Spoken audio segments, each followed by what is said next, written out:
kids. So today we're going to be moving on to a new standard. We are done with argumentation, finally. I know it feels like it's been forever.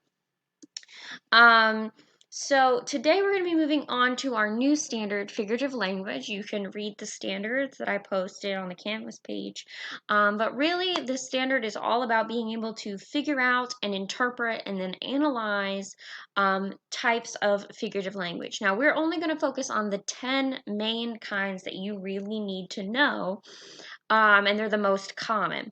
So first of all, what is figurative language? Well, there are many definitions of figurative language, but the main main piece of it that you really need to know is that figurative language is a type of language that we use when a writer is describing something that doesn't really fit into a literal meaning. They don't want you to take them like exactly for what they're saying. They're using it in a very artistic and beautiful way that kind of goes beyond the meaning of our regular words, because they want to express themselves in an imaginative, new and vivid way.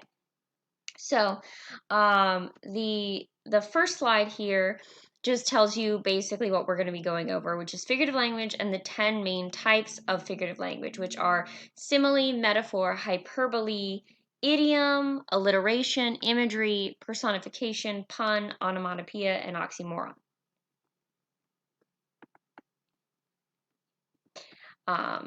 So the first one, you guys probably already know this, it is simile. So a simile is comparing two things using the words like or as. Now, you really need to understand that not everything that has the words like or as in it is a simile. I'm going to say that one more time for the people in the back. Just because a sentence has the words like or as in it does not mean that it is a simile, okay? So for it, you have to be comparing two different things. So for example, we have she is as pretty as a picture. So she's not really a picture, of course, but she's as beautiful as one. Okay, and that's what this is basically saying. That's the purpose of a simile. It is to compare two things. We have the girl, and she's being compared to a pretty picture. Another example would be she has a body like an hourglass. So you can go ahead and look up an hourglass, because I know you probably don't know what it means. If you do, good for you. But so it's comparing her body to an hourglass, which is referencing the shape. Another example, the sun felt like fire burning my skin. So here it's comparing the feeling of sun on the skin to the feeling of fire burning you, okay? So again, you're comparing two things. The word like or as only is important if it is comparing two things. That's the only thing that makes it a simile. A popular one that you guys might have heard from before, you might have heard your parents say, Mama always said life is like a box of chocolates. You never know what you're going to get. And it's referencing how if you've ever had those mixed boxes of chocolates, you don't always know what you're biting into, right? And life is like that because it is unpredictable. So we're comparing life to a box of chocolates. All right, here's the next type, and it's very easy to be confused with a simile. So a metaphor is when you're comparing two unlike things, using a form of the words to be. So these are the forms: is, are, was, were, to make sure that you understand that these are the things that we're making a comparison with. Again, just the form is, are, was, were does not make it a metaphor. You have to be comparing two unlike things. So for example, she is a pretty picture. So in this sentence, we're comparing a girl to a pretty picture, but instead of saying like or as, we're using the word is. And that's really the main difference, okay? So here's like a Venn diagram to show you. Similes are comparisons, but they're using like or as. Metaphors are a comparison, but they're using the form of to be. So the thing that they have in common is that they are comparing things, but one uses a different type of phrasing, okay? So make sure you're not getting those confused. If you want to like practice, I have found a little video here of similes and metaphors in hip hop and pop music that I think would really help you kind of review, okay? So go ahead and watch that video, pause this one, watch that one. All right, personification. This is probably the easiest one, I think, to figure out. So personification is when you are giving, a writer is giving an animal or an object a human type of characteristic. So for example, the cupcake was calling my name, and we're using this, we're saying that the cupcake has the ability to speak, but we know that it doesn't. It just means that the cupcake looks tasty. Okay, so it's a different way of saying, instead of saying, hey, that cupcake looks really tasty and I want to eat it, I'm using a very artistic form, which is the cupcake was calling my name, right? So it just sounds better. It sounds more interesting and inviting to read. I have some more examples over here. The angry sore was visible. So like a sore can't really be angry, but when we think of like an angry sore on the bottom of our foot, it's like red and inflamed. Maybe you got some pus leaking out of it. Oh no, that's gross. Go get that checked out by a doctor. And maybe to help you remember what personification is it has that word person in it. All right. Moving on. So alliteration. Alliteration is the repetition of a sound, particularly a consonant, at the beginning of a word. So, for example, Timmy talks too much. You got the t sound being repeated here. So, think about tongue twisters. Sally sells seashells by the seashore. So the sound is being repeated here. You see these a lot in like rap music, hip hop music. They use that to continue their rhythm. And that's what alliteration is really great for, is creating that rhythm that gets you kind of going. So a hint to help you is the alliteration. You have two L's in there to kind of help you remember. Imagery. So imagery, think your five senses: sight, sound, smell, touch, or taste. Imagery uses these senses to help the reader create a vivid or clear picture in your mind while you are reading. Authors love to use this. So, for example, the bright morning sun rose slowly, illuminating the petals on the sunflowers. So here we can imagine the word bright, the bright sun. We can see it falling on the petals. We can smell the sunflowers, right? So it creates this picture in our mind's eye, okay? And our hint, of course, here is the image in imagery, right? So it's creating that picture in our mind using our imagination. Overall, to the right here, you see a little poem by William Carlos Williams.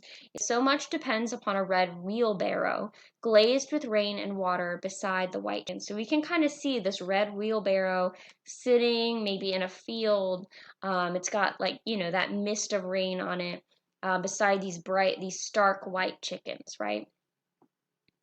So he creates that image in our mind for us. We can picture it.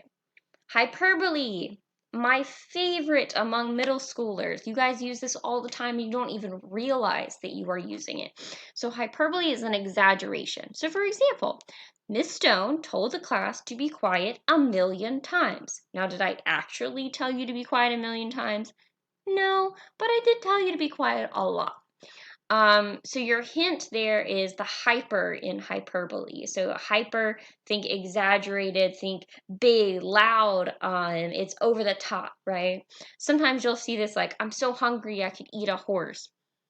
You can really just sit there and eat a whole horse, but this is just an exaggeration to make the point that you are very hungry.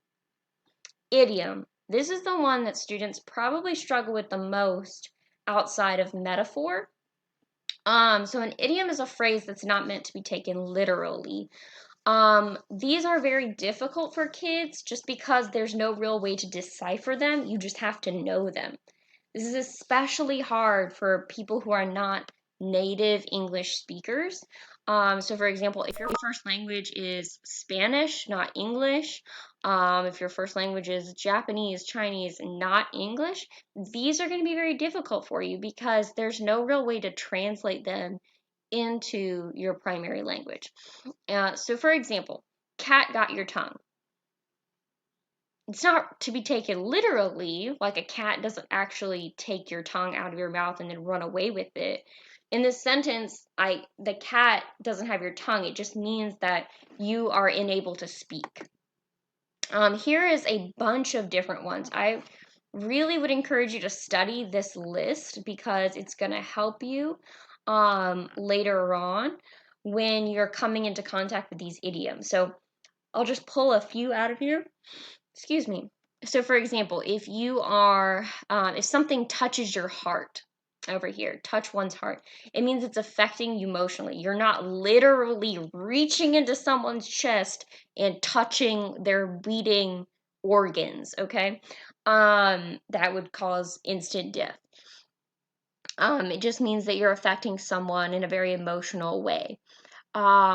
Another example would be saying that something is a dime a dozen, right? It means that it's just very cheap, easily obtained.